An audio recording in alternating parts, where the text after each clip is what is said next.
Halo, dobar dan, da li je to fitness? Jeste?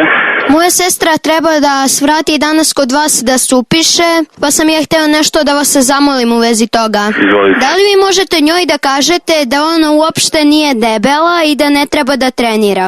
A zašto ne treba da trenira? Svako treba da Sad trenira. ću da vam objasnim. Mi treba da idemo na more i ne možemo nikako da odemo zbog nje, jer ona neće da ide zato što je debela i već 2 meseca mi ne možemo da odemo. Ako se sada upiše, nećemo uopšte ni ići na more. Aha, dobro. Pa sam ja mislio da vi kažete njoj da ona izgleda simpatično. Da izgleda simpatično, jel? Da.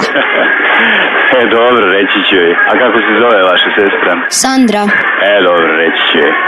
Prepoznaćete je. Ona ima nekih 85 kila, a visoka je metar i nešto.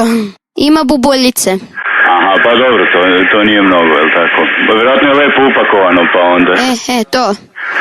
Ja sam htio da vam kažem nekoliko tih rečenica Dobro, ajde. koje sam vidio u filmovima. Ajde, reći. Kažite joj da je elegantno popunjena. Aha, samo da zapišem.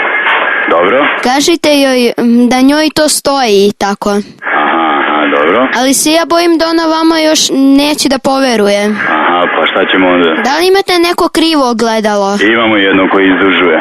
Ona će u njemu verovatno da izgleda normalno. Pa ništa, onda ćemo je staviti na to ogledalo i nek uradi par vežbi i vidjet će da joj ne treba. A kakve vage imate? Vage koje mere težinu i masu. I da je stavite na pokvarenu vagu, da važi. pokazuje manje. Važi, imamo baš tako pokvarenu bez baterija. Uz osmeh život dobro zvuči. Radio S.